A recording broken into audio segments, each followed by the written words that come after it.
C'entro anch'io, c'entro anch'io.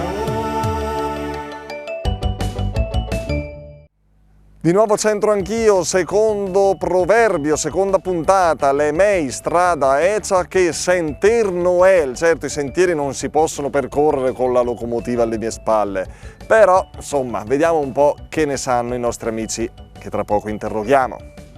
Ah, con questi occhi ridenti e fuggitivi, come ti chiami? No, Silvia, ti chiami Silvia, no? Sofia. Sofia, trattatevela bene che è la figlia del capo, la figlia del capo, ragazzi. Che vuol dire? Che significa essere la figlia del capo, di Lupo Antico, dove ci troviamo adesso? È un grande fardello, va là. Ok, ma cos'è che stai in casa tu? Che siete in tante brave. Va bene, Lupo Antico via Albertano da Brescia. Tu, cara Sofia, posso chiederti l'età, anche se non si dovrebbe mai chiedere a una bella ragazza? 18. 18, e che fai? Di che... Nardi. Linguistico. Lingue. Benissimo, brava Sofia. Allora, guarda qua, qua c'è da studiare un po' il dialetto, non è proprio una lingua, ma insomma, qui, guarda qua. Prova a leggere questo, vediamo se sei in grado di leggerlo bene.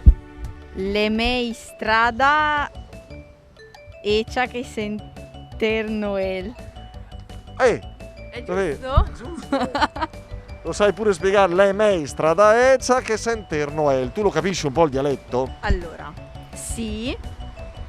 È meglio strada. Cos'è che c'è scritto? Strada ecia che senter Noel. Quindi, È meglio strada vecchia che sentiero nuovo. che è come dire, chi lascia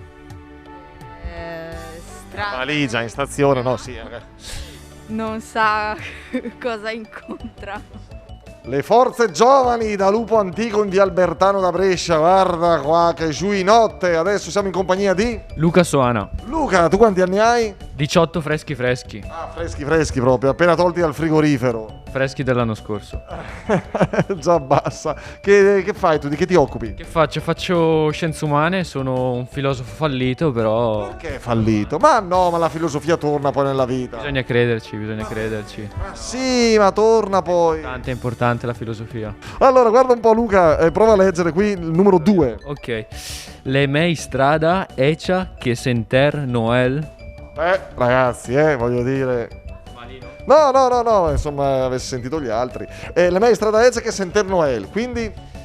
Vabbè, sicuramente è meglio la strada vecchia che il sentiero nuovo. Ma tu sei uno che, insomma, se non conosci, al di là dei sentieri delle strade, alcune esperienze non ti lanci, non ci provi, oppure dici no, ci butto, poi mi butto e poi vedremo come va a finire? No, diciamo che per magari vivere senza rimpianti è necessario comunque buttarsi in qualcosa di nuovo, così almeno tu dici ci provi, lo fai e se poi va male pace. Giusto, vedi il filosofo, vedi che aiuta la filosofia.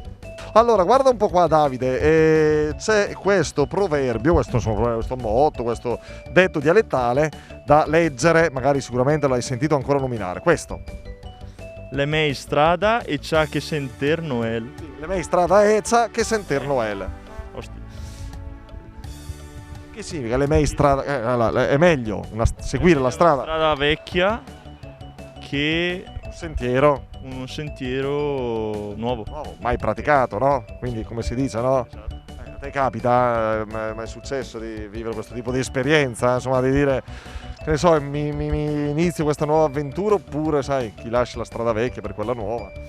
Ma siccome giro un po' in bici, cicloturismo, mi è capitato qualche volta sì di percorrere strade che non conoscevo. Così per intraprendere invece era giusto. Ah, è andata bene. Che conoscevo invece. Ah, ecco, no, te l'hai andata avanti, eri perso, eri finito in qualche... Un burrone No, pure, no, non dire... scherzo. Insomma, perlomeno un po' zone poco praticabili, insomma. Vabbè, dai, bravo, complimenti, grazie, in bocca al lupo per tutto. Grazie a voi. Le mie strada ecia che senter Noel, insomma dai, facile, no? La traduzione in italiano, chi lascia la strada vecchia per quella nuova sa quello che lascia ma non sa quello che trova, va bene? Grazie a tutti voi, restate qui con Teletutto, noi ci rivedremo alla prossima puntata, grazie, arrivederci.